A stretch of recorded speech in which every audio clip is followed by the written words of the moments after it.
Namaste and thank you for joining me today. Today I'm going to be speaking a little bit about the future of education, the way I see it, and I'm really interested in education and how we can prepare, especially in the third world, huge amounts of people for the future of work which is increasingly going to be dominated by artificial intelligence, machine learning, robotics, automation, and the Internet of Things. So, the concept of having artificial intelligence in our learning process, especially in schools, is fascinating because it can truly be something that is very much fine tuned to the individual.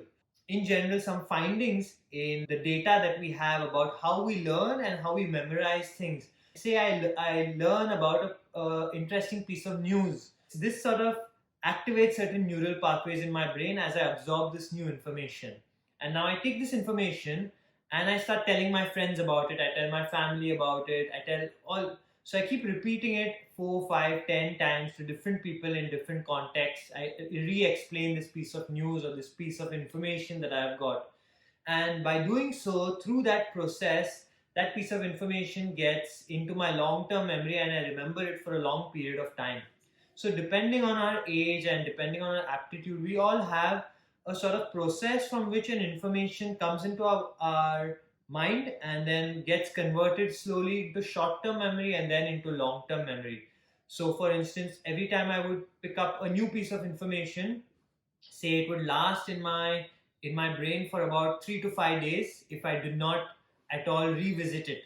So I've learned a new fact, I don't revisit it at all, it lasts for about 5 days. But interestingly, if just before it's going to go out of my brain completely, that piece of information, if I re-trigger it, if I relearn it, or if I reread it or think about it, it then now stays for a little longer, maybe for another 15 days if I don't revisit it.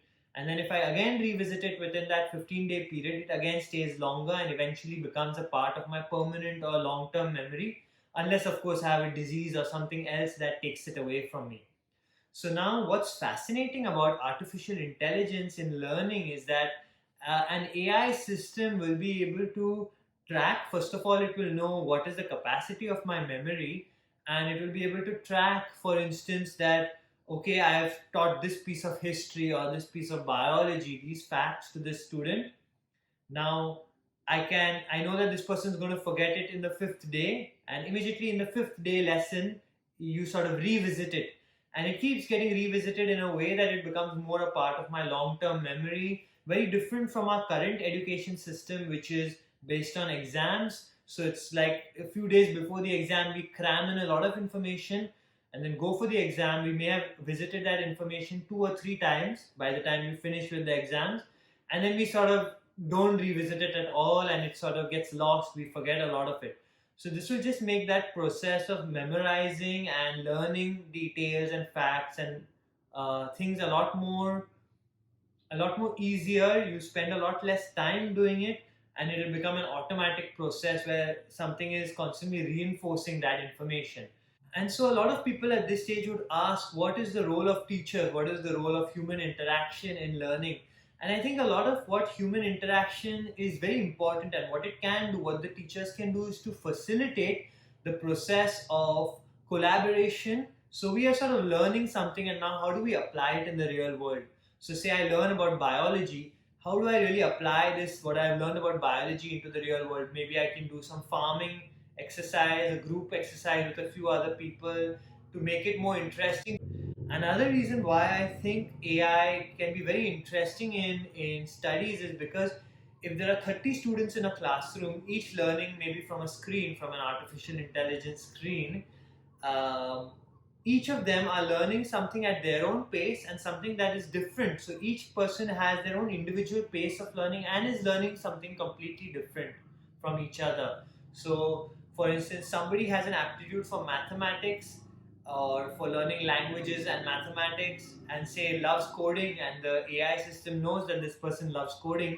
There can be some process which is guided by the teachers or even the parents of this child, which can then make them to pick up this coding a lot more. Whereas if there is somebody else who's, say, great at as an artist and wants to do digital art or web design, it can sort of start to move that person in that direction.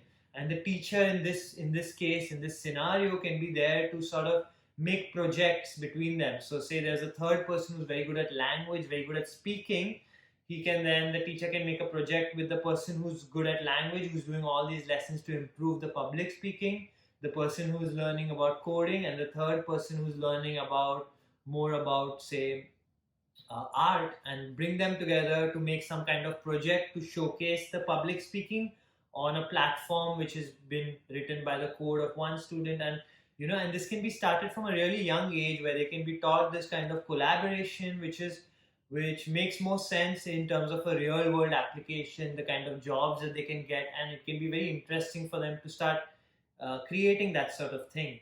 So I think that even though initially I was very apprehensive to AI being in the education system, I think it can hugely boost the kind of individual dose of education that we can sort of provide to everybody in this on this planet, really. And also, what's so interesting is that no longer do teachers need to be that qualified in all classrooms to be able to. They just have to facilitate a process. So the teacher doesn't necessarily have to have the latest knowledge in what's happening in neuroscience, robotics, or art, film. The teacher doesn't have to be in that league. The teacher just, the AI already has the latest information which is providing. The teacher is just a facilitator who knows how to facilitate the learning process and collaborative processes, so that ideas are ignited, imagination is sort of tickled. And so I think that's really exciting, especially for the third world, where there's a huge lack of interesting, inspiring teachers uh, who can teach millions and millions of kids. So yeah, this is just something I wanted to share from my perspective. Do leave a comment and let me know what you think about this idea. Thank you.